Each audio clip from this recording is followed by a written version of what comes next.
In most versions of the Teenage Mutant Ninja Turtles, the turtles are mutated in the sewers. So, their finding a home underground is just a natural progression in those stories. But the 2012 version was one of the odd ones, where all the characters were mutated in an alley. So, how did these turtles find their home? Join me today as I explore the story in and behind the scenes of Lone Rat and Cubs.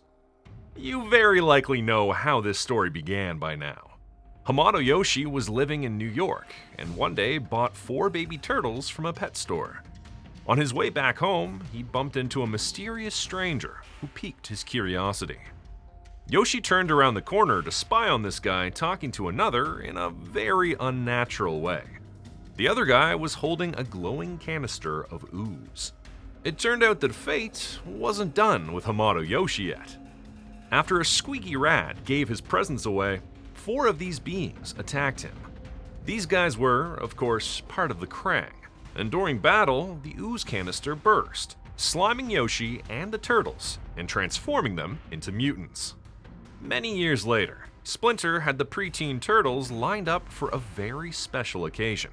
He was about to give them a gift for the next phase of their journey. But first, he needed to explain to them what happened after they got mutated. They needed to know this so they could be prepared for the enemies waiting for them on the surface. This is where the story really begins. Seeing how these 4 baby turtles were his responsibility, Yoshi took on a protector role and spent most nights scavenging for food and keeping them in the shadows.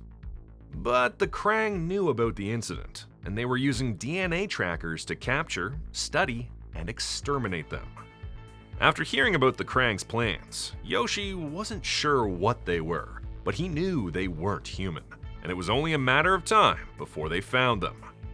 Seeing that their water tower hideout wasn't enough to keep the Krang security orbs at bay, Yoshi decided to get on the move to find a new home and place them inside a shopping cart. But they were now too exposed, and it didn't take long for the Krang to find them. It was during a fight under the elevated train tracks that Yoshi realized he was fighting against machines. He managed to escape and lose them, but deep inside, he knew he was just buying time. After finding refuge inside an abandoned store, he decided to give the turtles proper names. He revealed to them that when he was a child, he wanted to be an artist, so he took a Renaissance art book to name them after the masters of his favorite period in art. The baby turtles then picked their names from the book. Lucky for them, there were only 4 options. In the following days, Yoshi maintained his strategy of sleeping during the day and scavenging for food at night. One day, as he was practicing ninjutsu, he noticed the turtles trying to imitate him. At first, this amused him, but it didn't take long for him to realize that teaching them ninjutsu could help them stay alive and away from their hunters. Unfortunately, the Krang found their hideout, and Yoshi had to escape with the turtles in the cart into the subway station. This was when Yoshi overheard the Krang say the DNA tracker couldn't work well underground, which meant that he finally had a place where he had an advantage. He used this knowledge to defeat some Normans and Krang droids, but in the end, he was spotted by a Krang security orb, and while trying to protect the turtles, the cart got loose and almost crushed Raphael. Yoshi was relieved to see him alive, but seeing how Raph's plastron was now chipped was enough to unleash his rage on the orb. This experience reminded him of the baby daughter he lost before. Yoshi took the turtles down the tunnels to gain an advantage and forced the Krang to come to him. In fact, the sewer tunnels were a perfect realm for them now. They could move throughout the city completely unseen, and since the Krang couldn't easily find them, this meant that they could finally find a home where to hide and grow. Having lost his wife Shen and his daughter Miwa, this seemed like life was giving Yoshi a second chance to be a father and have a family of his own. Yoshi was determined to fight for this opportunity and waited for the Krang at a hub, where he would fight to claim the sewer as his new home. But during the fight, the cart got kicked into the water currents, and the turtles ended up trapped inside the upside-down cart. Yoshi dived to their rescue and freed them, but the current took them far away. When Yoshi became conscious again, the baby turtles were swimming him through the sewer tunnels until they found a waterworks hub adjacent to an abandoned subway station. And that's how they found their home. Having finished his story to the preteen turtles, Yoshi announced it was time to give them their signature weapons. These were weapons that technically had already chosen them throughout their journey, but he had a reasoning for why they matched each turtle. Leo had the katana, a royal samurai weapon, ideal for someone skilled and courageous. Raph had the sai, a weapon ideal for a fierce and fearless warrior who would always fight the hardest for his family. Donnie had the bow staff, the ideal weapon for a thoughtful soul with a peaceful heart. And Mikey had an nunchaku, because they were perfect for him. Lone Rat and Cubs was an episode directed by Alan Wan and written by the Turtles co-creator Kevin Eastman. Zero had been asking Kevin to write an episode for the show over the years, and the Tales season seemed like the perfect opportunity for Kevin to do it.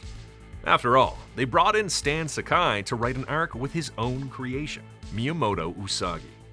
They started brainstorming what this story could be about, and then Kevin heard something that set the whole story in motion. Zero mentioned that one very popular request from the fans was to see baby turtles, but so far he couldn't figure out how to do it in an episode. Kevin, who had just rewatched Lone Wolf and Cub Baby Cart in Peril the night before, thought that having Splinter pushing the turtles around in a shopping cart, like the samurai with the wooden cart in feudal Japan times, was a crazy good idea. Lone Rat and Cubs was a perfect last season episode across many categories. It brought in a turtle co-creator to tell a story in this universe, explored Splinter's motivations, and served as the secret origin of many aspects of the show. Also, since Splinter was already dead at this point, it was nice to have a flashback episode centered on the character, and having another amazing performance from Hoon Lee. The episode explored the trauma of Yoshi losing his first family, and his newfound determination to fight for a second chance. It also showed him as a wise man who wasn't only interested in martial arts. And it showed a funny, not-so-perfect side of him when he ran out of reasons to assign Mikey's weapon. Instead of reading that as a joke on Michelangelo, we could assume he simply didn't always have the answers. Since Kevin wrote it, it also contained many Easter eggs about the franchise's origins, like the book about Renaissance art, and specific lines of dialogue lifted from the very first issue of the Turtles. The idea of the Turtles living inside an abandoned water tower was also taken from the comics, more specifically, the City at War saga, which Kevin co-plotted. Overall, I think Lone Rat and Cubs is a standout episode, not only for the last season, but for the entire show. It gave us baby turtles, an origin story, and it allowed us to look back to a time when Splinter was still alive and still finding his purpose in life. What do you think about this episode? Do you agree that it's one of the finest of the entire run? Let me know in the comments. Thanks for watching. See you in the sewers.